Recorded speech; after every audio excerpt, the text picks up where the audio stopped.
What is good, everybody? Welcome to Auto Racing Digest. So happy to be here on this Tuesday. I got to get all my dates right. I just got done with the Rolex 24 at Daytona this past weekend, so my mind is all over the place after a wild Rolex 24 weekend. But it is NASCAR season now this weekend, and we got a very special guest, the driver of the number 34 Loves Ford Mustang Dark Horse for Front Row Motorsports in the NASCAR Cup Series. He's also the 2021 Daytona 500 champion, Mr. Michael McDowell. Michael, thanks so much for taking the time to talk, man, and welcome on. Yeah, thanks for having me. Absolutely, man. I gotta ask, the Rolex 24 was this weekend. Your fellow teammate Felipe Nasser got to win for the number 7 Porsche Penske GTP car in that race. So obviously you got to race with him in the Rolex Grand Am series. At that point, that's what the series was called. So how excited were you to be able to see him grab the win for Porsche Penske in the Rolex 24 this past weekend? Yeah, it was really two parts to that. So, I my first, not my first, but Felipe's first 24 hour was really his first race, I believe, in a sports car. He had a scholarship program through, I believe, at the time, Sunoco, and came over and did the 24 hour with me, and we ended up getting on the podium that 24 hour, first one out of the box. So I've always paid really close attention to his career, and obviously he went on the Formula One and then came back and all those things. But stayed in contact with him and have seen him throughout the years. But Dane Cameron, his father, Ricky Cameron, was my engineer for several years, and his uncle Steve was the team manager of Finley Motorsports when I drove sports cars. And so that family's just been a big part of my career and helping, really launch my career. So, Dane was a little kid when I got started with his dad and with his uncle. And he was just racing go-karts. Actually, he wasn't even racing go-karts yet. He wasn't even old enough. So I'm aging myself, but just to see, Dane and Felipe get that monumental win. Obviously, a 24-hour Rolex Daytona 24 hour is a huge win. It's definitely, was exciting and fun, but it's hard for me to watch.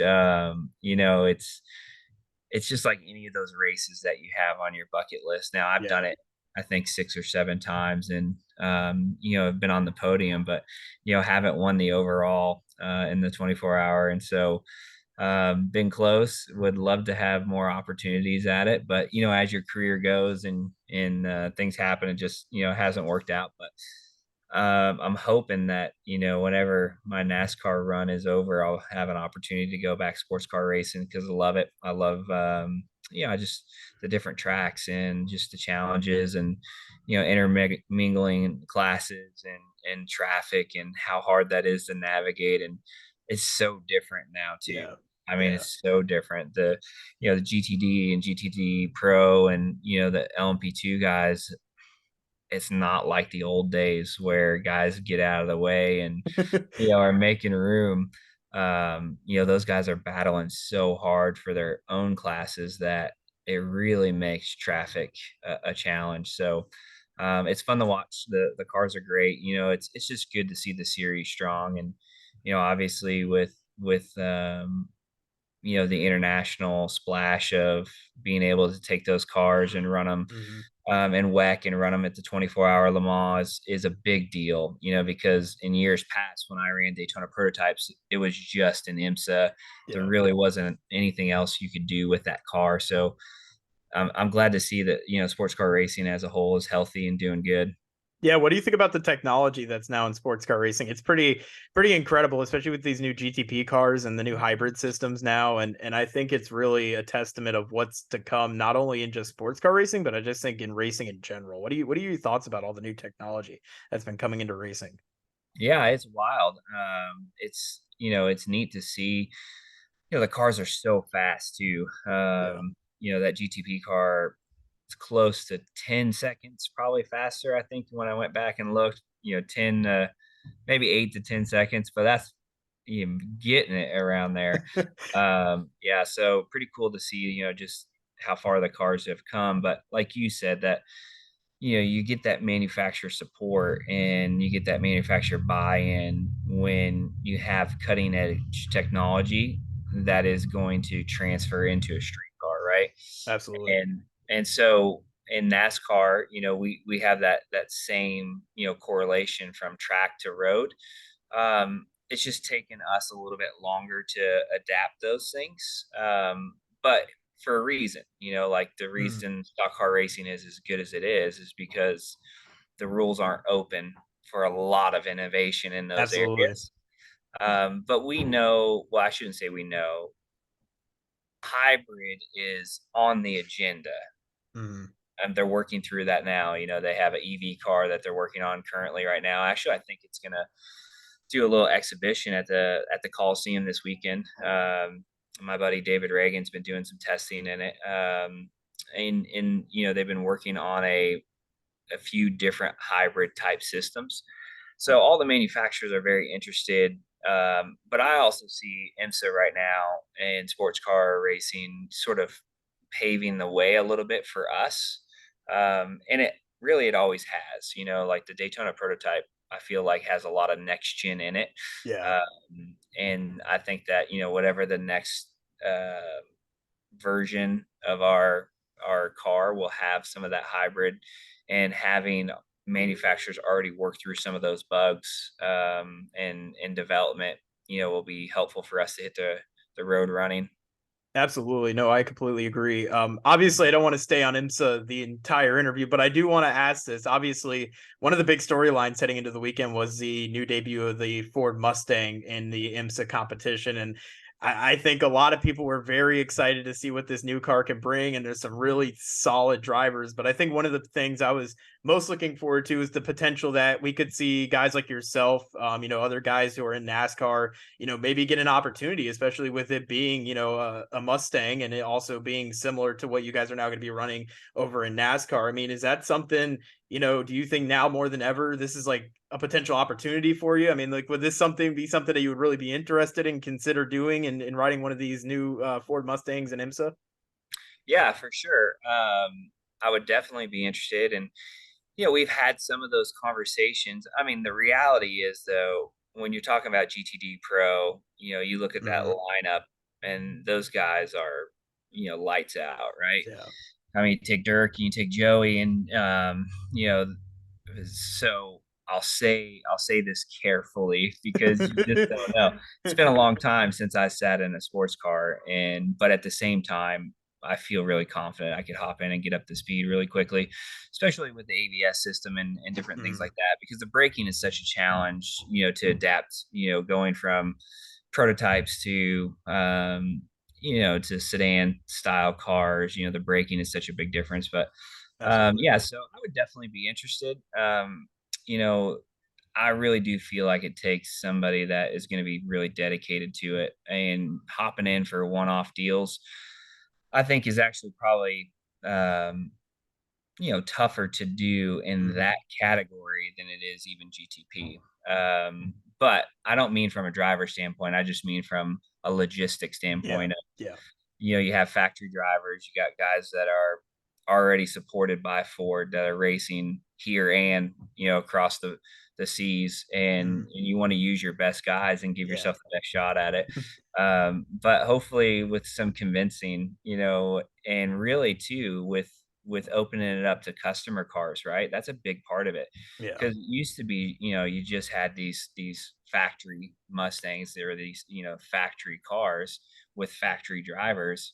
It would be great to see more customer cars, because then guys like myself and other Ford drivers that would be interested in could plug into those and have a shot at winning, and have a shot at helping bring some value to those race teams too. So yeah, I'm looking forward to the future in it. I definitely have had those conversations, and there's guys that are further up the list than I am, from a popularity and more pull.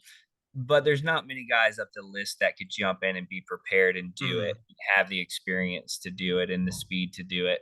So yeah, hopefully I'll get a chance.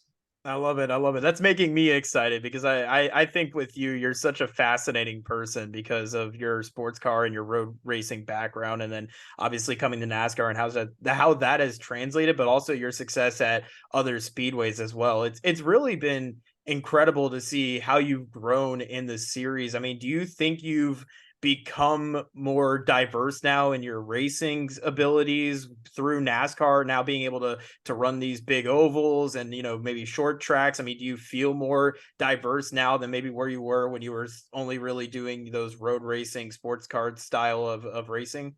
Yeah, for sure. I mean, when I first got into NASCAR, I mean, it almost felt like starting over Yeah. in stock cars. I shouldn't say NASCAR. And, you know, for me, it was a little bit of a starting over. And, I was really fortunate to have good advice from Scott Pruitt and Boris Said and guys like that that had already done what I was trying to do, right? They had already gone from Indy cars or sports cars to NASCAR. And, the common thing that those guys were telling me is like, you have to go and not be a road racer.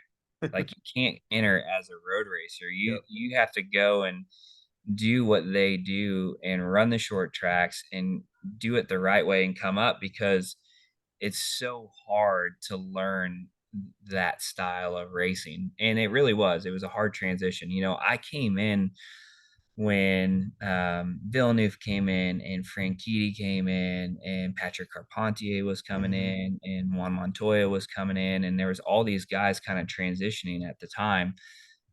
Scott Speed and others, right? AJ Allmendinger, he was a year or so ahead of me, but there was a lot of guys kind of transitioning in, and it just shows how hard it is, right? And how challenging it is. And not that those guys, I mean, Franchitti's world class, like Yeah. unbelievable driver and resume, but without doing that path where you really learn the short tracks and kind of the grassroots, it's hard to just jump in an Xfinity car and be, switched on.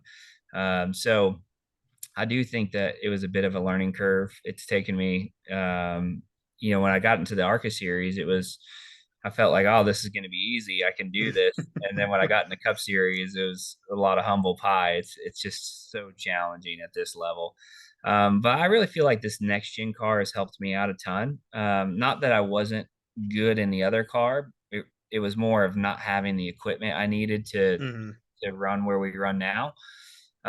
So the next gen car did two things. It really leveled the playing field, so small teams could contend. And really, it's very similar to sports car racing in the idea of the platform of the chassis and parts and pieces and all that when I was running it in prototypes, Daytona prototypes. So the cars drive more like a Yeah. sports car now than they did back then.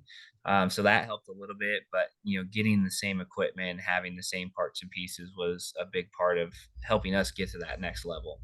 Absolutely, absolutely. I want to talk a little bit about this weekend because we're only a few days away to the start of the 2024 NASCAR season. It's pretty crazy. We're already almost back. It's hard to believe that the season ended in November and now we're already back here getting ready for the Clash. But you got the Clash at the Coliseum this weekend at the LA Coliseum. Last season was a career year for you. You finished 15th in points, 8 top 10s last year. You had the win at the Indy Road Course. I mean, overall right now, like how are you just feeling heading into this upcoming season? I think there's a lot of expectations on you guys, Yeah. especially for how you guys performed last year. And also your teammate Todd Gilliland is back this season as well. He performed very well last season as well. Really, row motorsports, I think you guys are in as best shape as you have ever been in your guys' team's history. Yeah, for sure. We are. It's all about people, and right now we have the best group that we've ever assembled. And a lot of that is just not just the people, but processes and procedures, and then Mhm. continuity of just keeping things together. So having Todd back, having a lot of our personnel back this year is going to help us take that momentum that we built in 2023 and roll it into 2024. So yeah, we are in a really good spot. It's the best position that we've been in. Not having to learn new people, new crew chiefs, and new engineers. We have a couple new faces on the 34, and definitely some new faces on the 38. But a lot of the core group, from competition director to crew chiefs, a lot of our key personnel was able to keep them intact, and so that's probably one of the biggest challenges we have as a smaller team is when we run well. Um, we just get our people picked off. It's just part of it, Yeah. and so we don't want to be a development team for other teams. That's not our goal. So yeah, we're thankful that we kept a lot of our people this year, and I think that's going to help us, build on what we did last year. So, it's a new season, and everybody's optimistic. We haven't even hit the racetrack, right? And so everyone feels like they're going to win races and win the championship right now. But we do have a lot of good things going for us, and feel like this will be a good season for us. Now, when do you get out to LA? I'm assuming you're not in LA right now, but when do you guys end up going out to LA? I know you guys have heat stuff going on Saturday, and I believe there's going to be some practices on Friday potentially. So, what does this kind of schedule look like for you leading up to this weekend with the kind of first race of the weekend? Yeah, so there's a lot going on this week at the shop, right? Just it Hmm. feels like a thrash to get the cars loaded up. I was there this morning. I was there yesterday. I'll be there again this morning or tomorrow morning. But the haulers load up tonight, and so everybody's hard at it right now at the shop trying to get both haulers loaded and ready to head out west. Obviously, a long journey out there. Hmm. Um, but yeah, it's really just getting that first weekend of working all the bugs out Yeah. and getting all your systems up and running, and not a ton of, you know, I don't want to say practice because we have a decent amount of practice, but not a Hmm. ton of debrief time in between that, right? But we do get to work on the cars, and we do get to, make some adjustments. So you gotta, just like every weekend, you gotta unload, ready to roll. But it's a nice way to kick off our season, just to have an opportunity to go through all of our systems and go through all our processes and make sure we don't have anything goofy Yeah. before we get to our biggest race of the year, right? I mean, we just started off with Daytona 500, so it's good to have an opportunity to work through some bugs. With this Coliseum race, it's such a unique race with the way this track layout is, and obviously with it being in a football stadium. I mean, it's not your typical racetrack. It's almost a Martinsville-esque. I mean, there's really no way to describe it. I mean, has this been one of those tracks has it been a challenge to race on this track? I mean, like it's very unique. I mean, there's just so many things about it that are not like a normal NASCAR track. I mean, from a driver's perspective, I mean, has this been one of the more challenging tracks that you've raced at, or has it been somewhat? I mean, like what is that process or that attack been like with a Yeah. track such as this? It's really a special track and an exhibition track at that. Yeah, it's very unique. It's very small, like you said. The radiuses of the corners are very tight, and straightaways are short. I'll be honest with you. When they first launched this idea a few years ago, I was like, "Oh, this is going to be a train wreck." But I've been really surprised of how much fun the track is, and how challenging it is. And so it's challenging because you don't really have a lot of time to process. And as soon as you get wide open, you're back to hard on the brakes. It's Mhm. very easy to lock up under braking, especially that inside left front tire. Very easy to spin the tires off the corner. So you're working really hard. And it's also in a very short period of time, right? So 12, 13, 14-second laps. Yeah. And so you are heart pumping. You don't ever rest, right? You don't ever like you can't ever relax. So it is actually a challenge. Now the racing is good, and it's pretty beating and banging, and Yeah. it is challenging to pass. So you see some desperation moves. But it's all for me, it's fun because only thing that's on the line is a trophy. Yeah. It's not hurting you in the points. It's not hurting your chances in the playoffs. So you can go push really hard, have fun, be aggressive. And if it doesn't work out, it's not the end of the world, right? And so I think it's been a good event, and looking forward to it. I've enjoyed it. I enjoy the challenge that you have to make the race. It's not a given, and we've been fortunate to make it, each year, and so we want to keep that going. Yeah, I think fans have really enjoyed it as well. I know some fans have wanted to race to maybe move around. Are drivers ready to maybe see a change with the Clash? Like, have you? I don't know if even for yourself, but like, do you want to see maybe the Clash maybe change and go to another location? I know there's some different tracks that people have thrown around, but is around the NASCAR hub, if you will, around the garage? I mean, are drivers ready to see maybe a change, or is are they still enjoying being able to race at the Coliseum and in that kind of unique atmosphere? Well, I think you're talking about kind of two different things, right? Yeah, I like change and I like us yeah, moving around and doing new things. And I think we pulled them off pretty well. You just look at the Coliseum, you look at the Clash, it's been a very successful event. And then absolutely. you look at Chicago Street Course, minus some things that were out of, control, like, heavy rain and, flooding. It was an awesome weekend. Track was awesome, great Mhm. racing, good opportunities to pass. So I think that we have the ability to pull off some cool events. So I like the idea of mixing it up and Yeah. changing it up.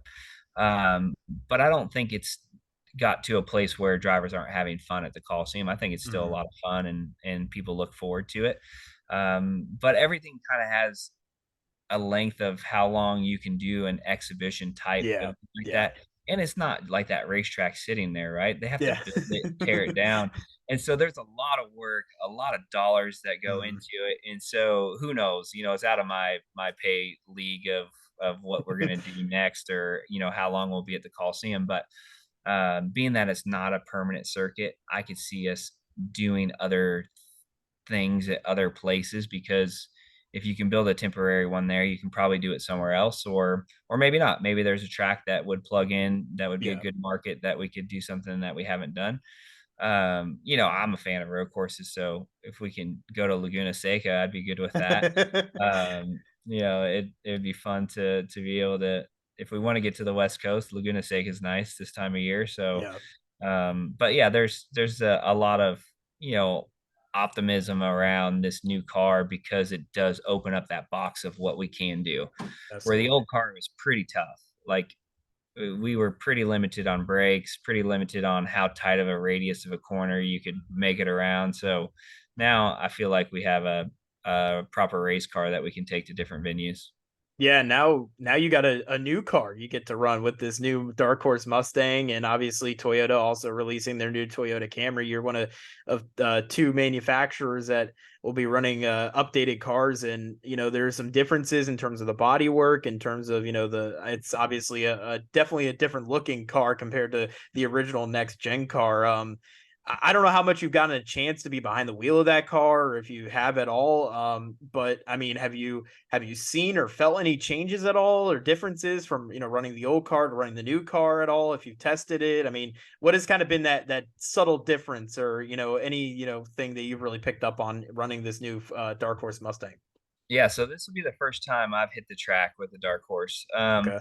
But not the first time that I've run through simulation and ran Hmm. through comparisons of, you know, obviously on the simulators predicted old car to new car, what it's going to be like. Yeah. So we've run through some of that. I mean, the car looks great. Everybody at Ford Performance, when you bring something new out, we all have the high hopes that it's going to perform better. It definitely looks awesome, and there's been a lot of collaboration with the teams and Ford to develop this new dark horse, and I think that there's a potential that this will really help elevate us to what we needed at some of those tracks where we struggled, and hopefully not lose too much, or give back anything on those places where we felt like we were really good. But yeah, we just have to start working the notebook. Things are going to be different. You're not going to be able to run the exact same setup. You're not going to be able to run the Absolutely. exact same stuff. So it's going to be a little bit of a learning process, but we're all excited that there's more potential there and that we can, extract that potential. Absolutely. What do you think about kind of going back to IMSA? One thing IMSA released this year was the brand new Mustang Challenge. I think this is going to be really exciting to see Ford really getting involved in the sports car side of things, and obviously, involving their new Mustang. I mean, what are your thoughts of it? Really just does seem like Ford is really expanding their reach in regards to motorsports racing. And I imagine, as a driver who runs in the Ford family, I imagine that's got to be uh, very special to be a part of this kind of growing process of what you're seeing right now with how Ford is really wanting to expand their racing development and what they're putting out on track. It's got to be a pretty special feeling to be a part of this era right now of Ford racing. Yeah, definitely for sure. And I'm a big fan of Spec Series. That's, I came up through Spec Series, and Yeah. it showcases drivers' talents and ability, and teams too, because Mhm. when you have a tight box and a tight box on setup, it really showcases who can find that last little bit. But yeah, I feel like having a series like the Mustang series is going to allow drivers to be able to showcase their ability. And hopefully that's a launching pad for them to move into the next few categories and come up through the ladder. So, it's great that those customer cars, like I said, are rolling out to where you can buy, you can race, and you can be competitive. And you can do it, not just in a Ford Mustang, but a lot of the categories right now have made that possible for other customer cars to be competitive. So but yeah, I definitely like the idea of Spec Series. I like seeing that type of racing because it's so close. I mean, you're Yeah. just you know the power, the weight, the parts, they're all the same. And so Yeah.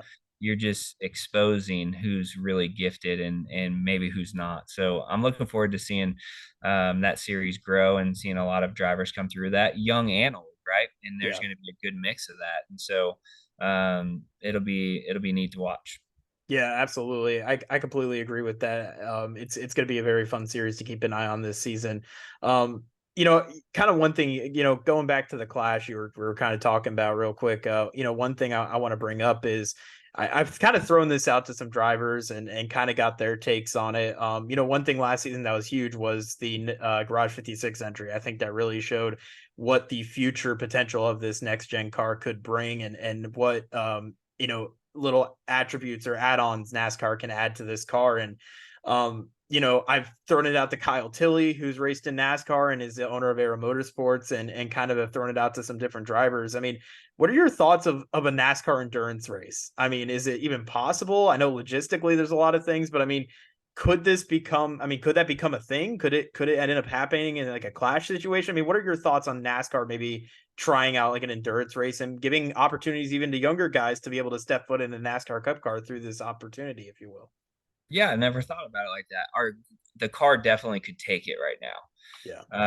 I mean, you look at, obviously it's not a 24-hour, but if you look at the Coke 600, it's a Hmm. long race. And, so a 5 or 6 hour race right now definitely would not be unheard of.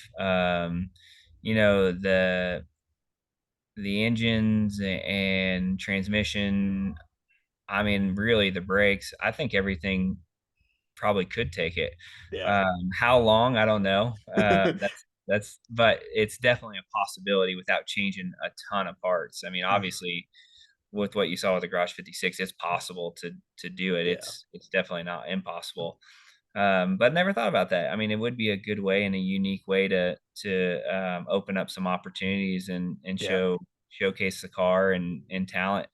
But I also like the fact that and guys give me a hard time in our series about this. Like they always tell me, like, "Well, if you want it that way, then go sports car racing, right?"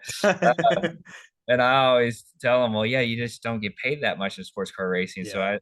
but being serious, the differences between the series, I think, are important that they Mhm. stay different, No, right? yeah, Because absolutely. we want some crossover with fans for sure, and I Mhm. think we do that well. But you don't want two sports car series, right? Absolutely. Yeah. NASCAR is NASCAR, but I think that there's some cool opportunities for us to do different things. But some of our races are already endurance races. And yeah, you think about Dover and Darlington and Yeah. Charlotte. We have some endurance ones. Which race would you say? And obviously, I know there's some big ones on the schedule, obviously the 500 and such. But for you, what race would you say has been the as from a driver's perspective? What race would you say is probably the most grueling on the body? Getting into the car and just obviously Yeah. these car. I mean, what has been the most grueling race that you've been a part of in your NASCAR career? Yeah, I would say the road courses in our cars are really tough, and then also Dover and Dover's just high speed, high G Yeah, forces. Bristol, some of those places they take a toll on you mentally and physically. yeah. More than anything, is the heat in our cars, so that's probably the biggest thing. You mentioned mentally. I want to go back at your career. I gotta move real quick. No worries. I'm in the music room, so I see they're that. kicking me I out. saw the music notes in the Okay, background. it's all good. Yeah. If you'd like to, you can go in my office. Okay, cool. Right here. Yeah. Thank you. Make yourself comfortable. Sorry. No, no worries, man. Absolutely, no worries. Yeah, I'm at my kids' school. We got a basketball game here, so Awesome, awesome. You ever play basketball with your kids? How's your kids against you in basketball? You guys. I'm pretty tall, so I got them good basketball. Fair enough. Fair enough. I want to talk about, you mentioned mentally, that 2021 Daytona 500 when you had, that was an interesting race because if people don't remember that race, that didn't start till late in the evening for you guys. That was a late race for that Yeah, Daytona 500 race. I mean, with the delay, and with the race of that magnitude, like from a driver's perspective, I mean, mentally, like, I mean, how do you keep your composure in that situation? Because I mean, that's a huge race, and then have it delayed for how long it was, and to know like what's at stake. I mean, to be able to keep your composure, I can imagine. I mean, you've been racing for years, but I mean, what was that like? I mean, being a part of that, and obviously being able to win. I mean, obviously that added yeah, to that night, but I mean, yeah. It was what was just that lead up like? yeah. So, like you mentioned, we had weather, and so the race started, and then I think it was delayed when it started. Mhm. Then we had another big rain shower, and I mean, tons of rain, and there's no way we're gonna go back racing again. And you never know how the broadcast schedule works on how Yeah. long they're going to be able to ride it out. And but I've sort of learned over the years that you just want to stay locked in like you're going to race mentally, and also to like hydration and all that stuff, right? Because I mean, the bottom line is that like I wouldn't do on Monday what I do on Sunday for the race, Mhm. as far as how you prepare and how much you drink and all the supplements and all the stuff that you're Yeah. taking. You know what I Yeah. mean? But just staying locked into, not allowing too many distractions. Not so me, I don't go back to like to the bus. I go back to the Mhm. hauler, and I just kind of stay in that race mode. Because if I go back to the bus, my wife and my kids are there, and they're Yeah. like, Yeah. and so for me, I'm just staying locked in on until they call it and say we're not going to go racing. Mhm. I just stay prepared like we're going to go racing. And one thing that I do is, being that we had some laps there, go back, study data, study film, see if anybody did anything new or cool that you Yeah. can learn from. Yeah. So you just kind of stay locked in. Um, and that was definitely a long night. And right before the rain came, there was a big crash, and Mhm. we were in it a little bit, and we had some damage. And so that was the thing, is we were looking at the damage, looking at pictures, looking at videos, figuring out, all right, how bad is it? And, Yeah. can we fix it when we go back green? Because obviously you're going to have a pit stop. And so, yeah, the car obviously wasn't too bad. And some of the damage that we had was probably good damage in a decent spot. Um, and so, yeah, so we kind of knew that, if we got back rolling again, that we were in a good spot. And, Daytona for me has been a strong track, not just the win, but, I don't know exactly the stats. I probably should, but I would say I'm probably in the top 5 in the top 10 categories over the last 5 to 7 years of how many top Wow. 10s we've scored there, right? So,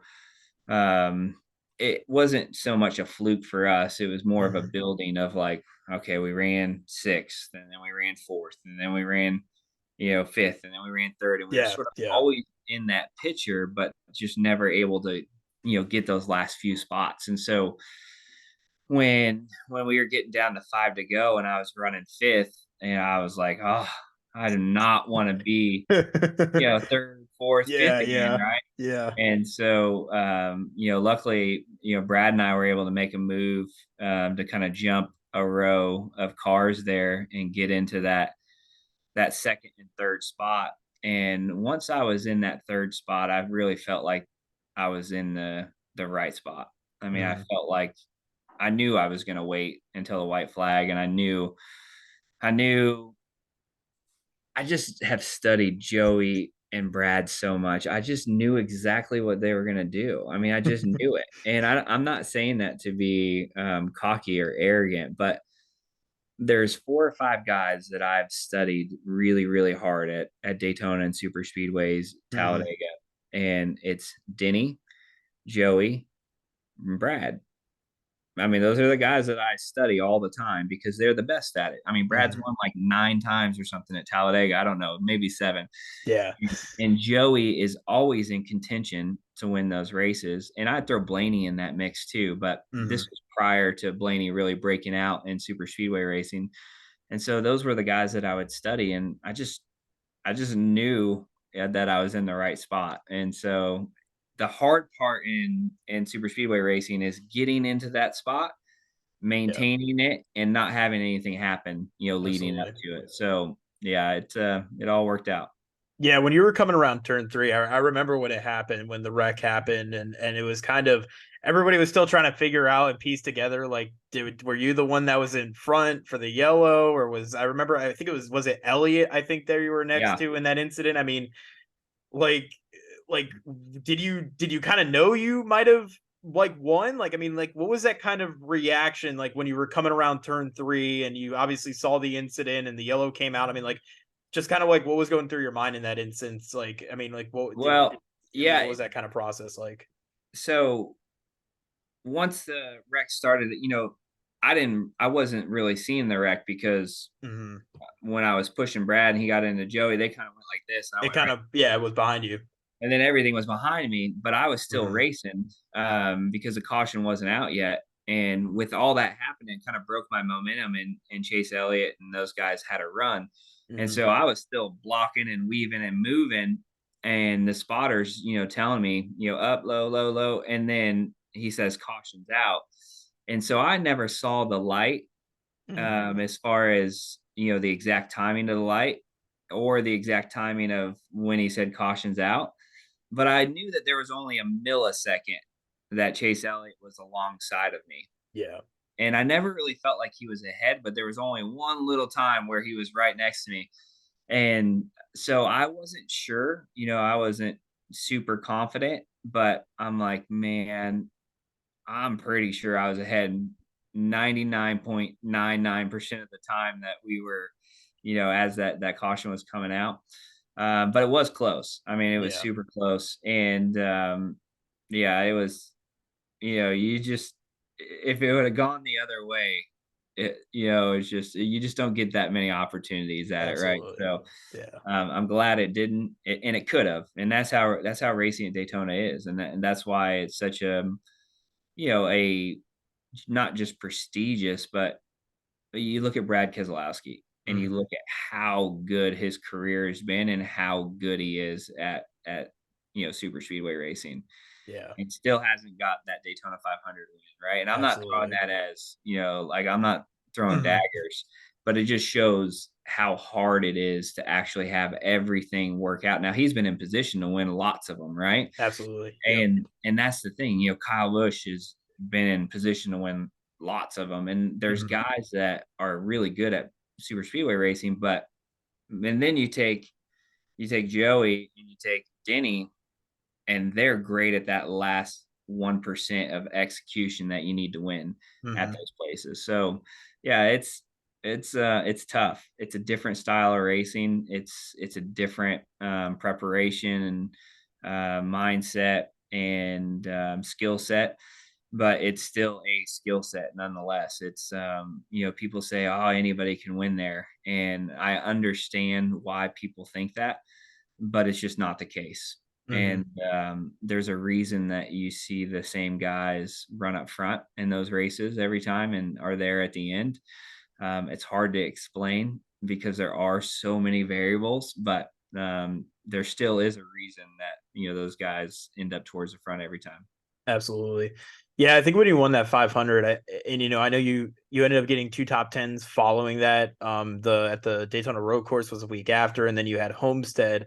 Um, it just felt like it was kind of that turning point for the team, and it really just felt like, because then you started seeing even next season with going into the next gen car, and obviously I know it was a different car, but even in 2021 we saw a lot of great success from you guys and from the team. And Front Row has always been a team where they've won some races, they've had some good runs and stuff, but now seeing like kind of what you guys have been able to build, I mean, do you feel like your Daytona 500 win for Front Row, I mean, do you feel like that was kind of the turning point and, really kind of, I don't want to say boosting them, but, kind of, I mean, adding to what has came for you guys here in these last couple of seasons?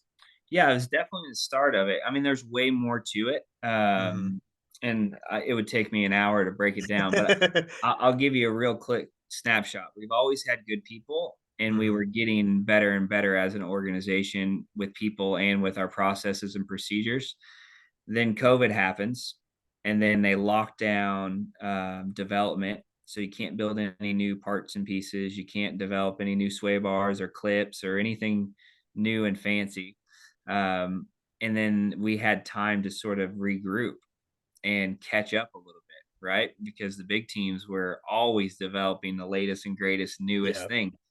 Well, if you remember, the next gen car was supposed to come out 2021, not Mhm. 2022, right? It got delayed a year due to Yeah. COVID.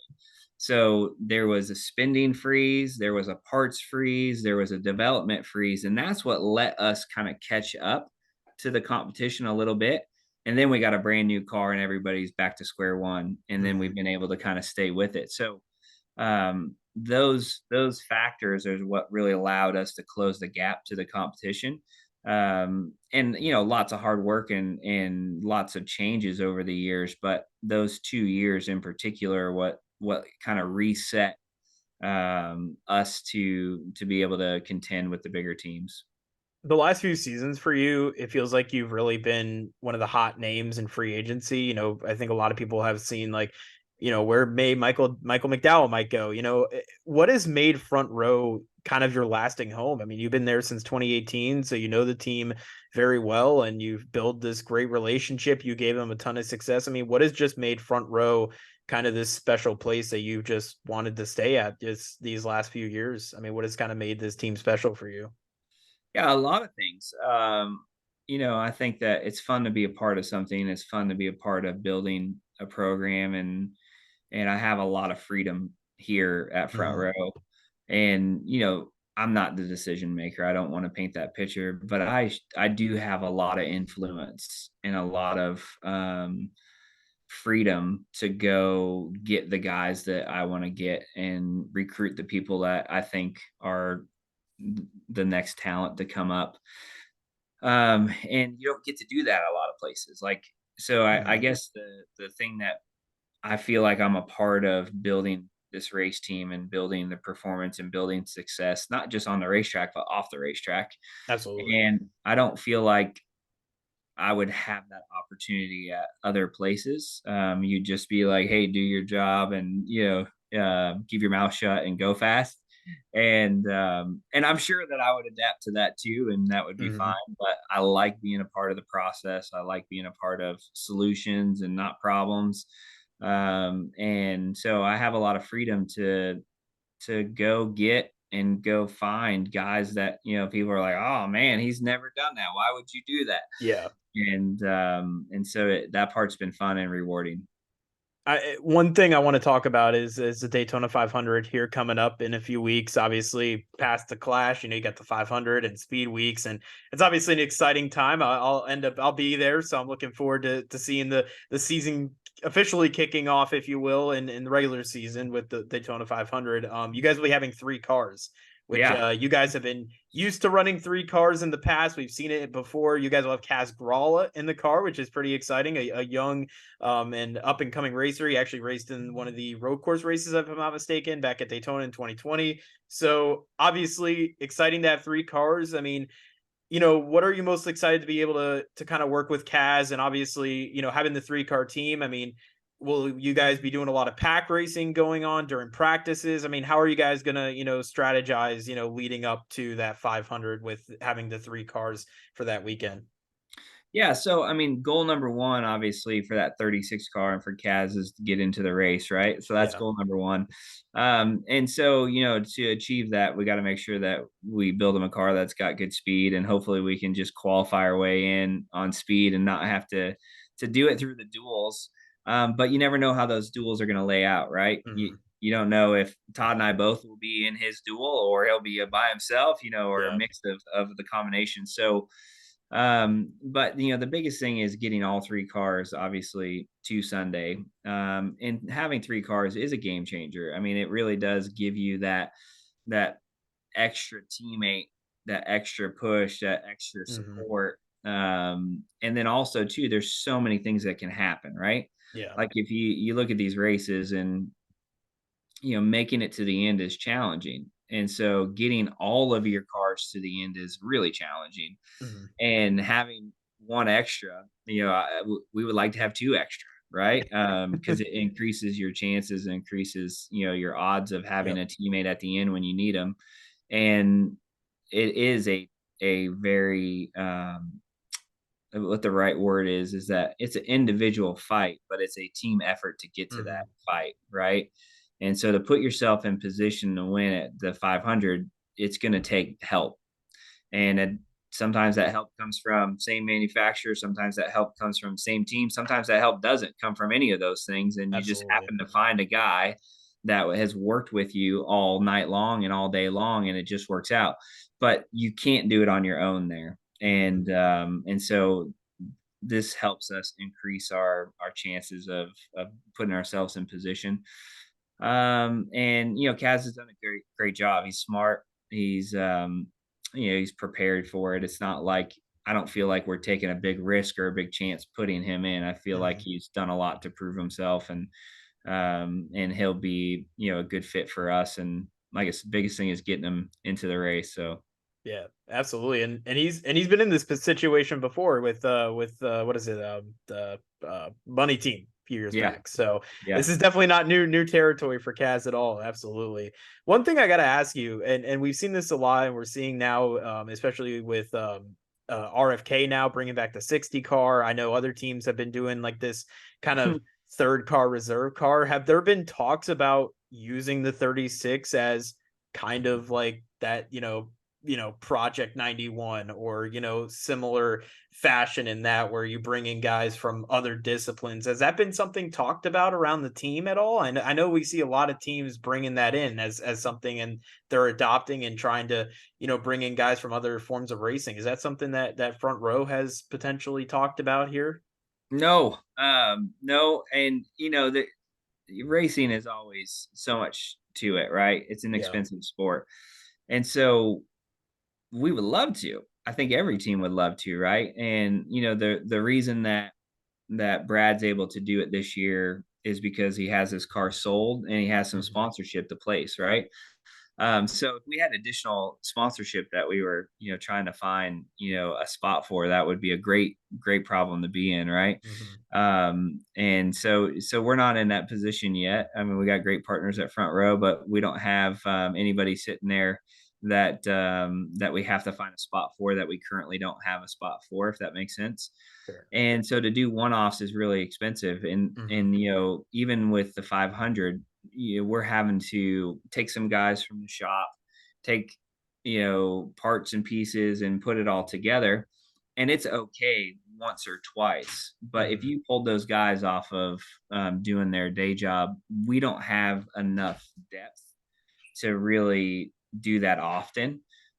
So you'd have to gear up and tool up for it. And I think that's what Brad's doing. I think Brad's using this as a launch board to gear up and tool, to get ready to run 3, eventually. And I think Trackhouse has done the same. Is the indications are that they're going to expand, and the indications are RFK is going to expand.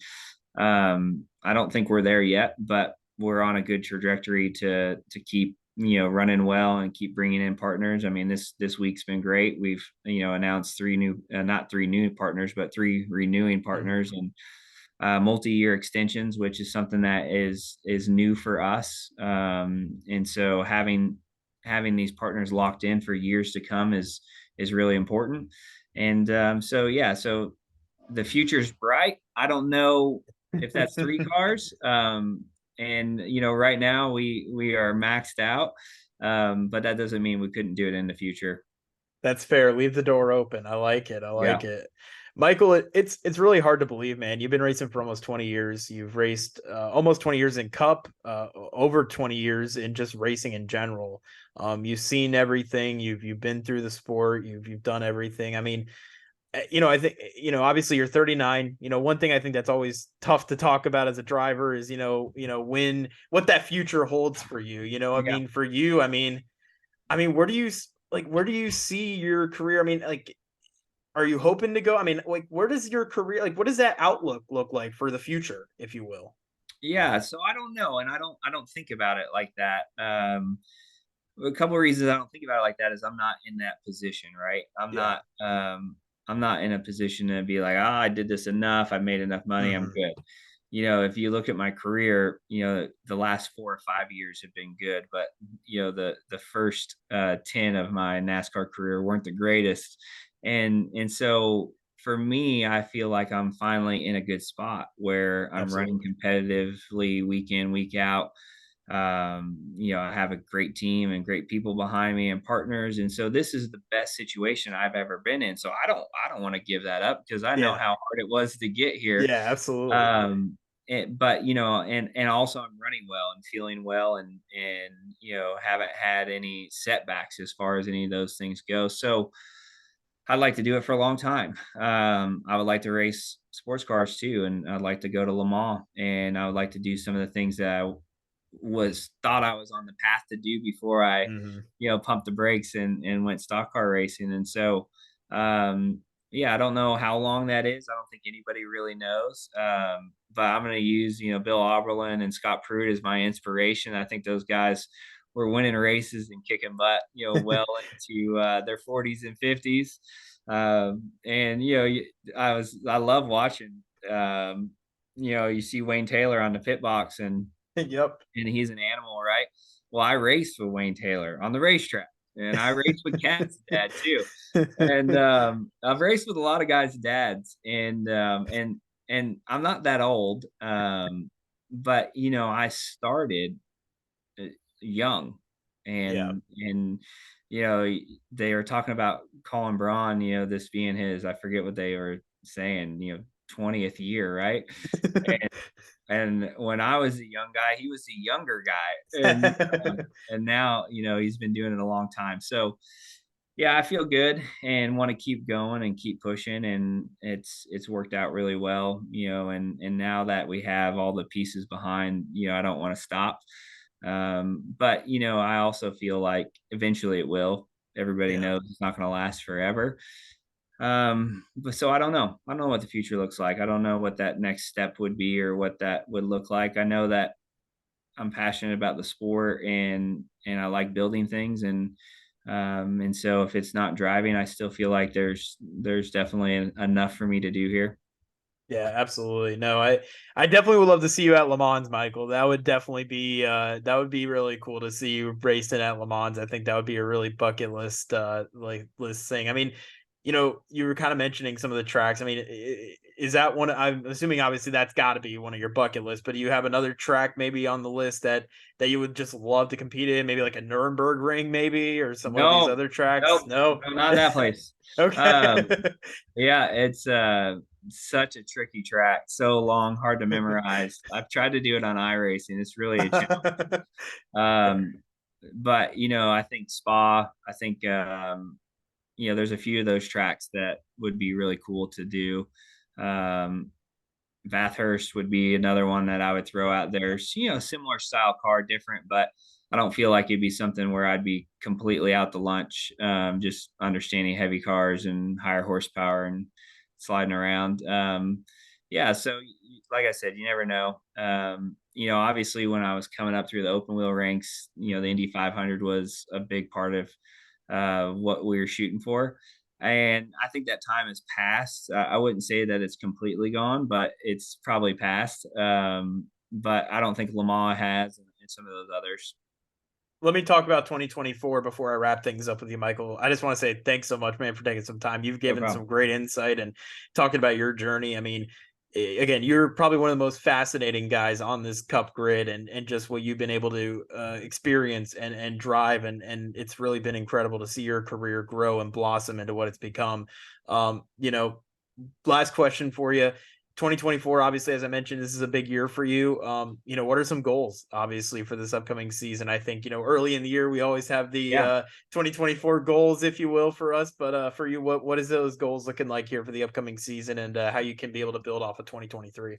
Yeah, it's not a long-winded answer. It's multiple wins. You know, every year I set some sort of goal, and sometimes they're really detailed. And Mm-hmm. there's always a backside to those goals too. There's always sub goals. You know, last year it was to win a race and to score more top fives than the previous year. And so there's always these sub categories. But for me, I feel like the multiple wins is important, because one is, I think we can do it. And so, you know, you want to set your goal that is super challenging, but it also has to be attainable. Otherwise, you're just chasing the wind, right?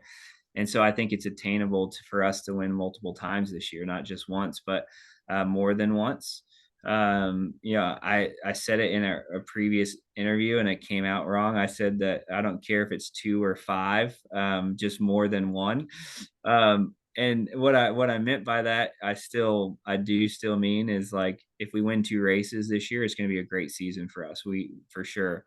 But if you win 2, you could probably win more, right? And we've seen that with other cars and other guys, you know. So it's being good enough to win consistently that will allow us to do that. And so I think that multiple wins is a big goal, but something we can achieve.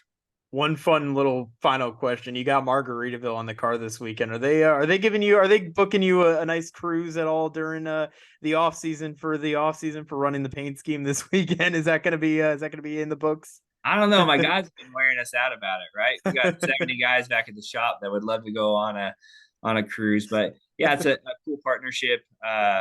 You know, obviously there's, you know, a lot of cool things that are happening as we're launching this season, but bringing new partners into the sport is always important. And Margaritaville by the Seas is doing a special thing too for a lot of the servicemen and women that get to sail for free. So there's a cool cause and a cool charity behind that as well. And so yeah, it's going to be a fun promotion, and yeah, be looking forward to this weekend. It's going to be a good time. And it's probably pretty special too, especially, you know, with Jimmy Buffett's passing last year, to be able to run something that's I know it's obviously not, you know, Jimmy Buffett related, but Margaritaville, I mean, everybody ties in with Jimmy Buffett. Yeah. So, I mean, to be able to run something somewhat ish in his honor, if you will, as well, too. I mean, that's probably got to be kind of cool. I mean, everybody knows who Jimmy Buffett is. So yeah, it is cool. You're going to like our style this weekend for sure. I love it. Hopefully we'll be seeing a lot of the floral shirts and the hula skirts and stuff. Yeah. But, Yeah. Michael, I really do appreciate it, man. Thanks so you. much for jumping on. Really excited to see what's to come for you guys at Front Row Motorsports. Again, Michael McDowell, the driver of the number 34 Ford Mustang Dark Horse in the NASCAR Cup Series for Front Row Motorsports. Michael, again, good luck this season, and hopefully I'll be able to get to see you at Daytona here in a few weeks. All right. Thank you. Appreciate it. Awesome. Thanks, man.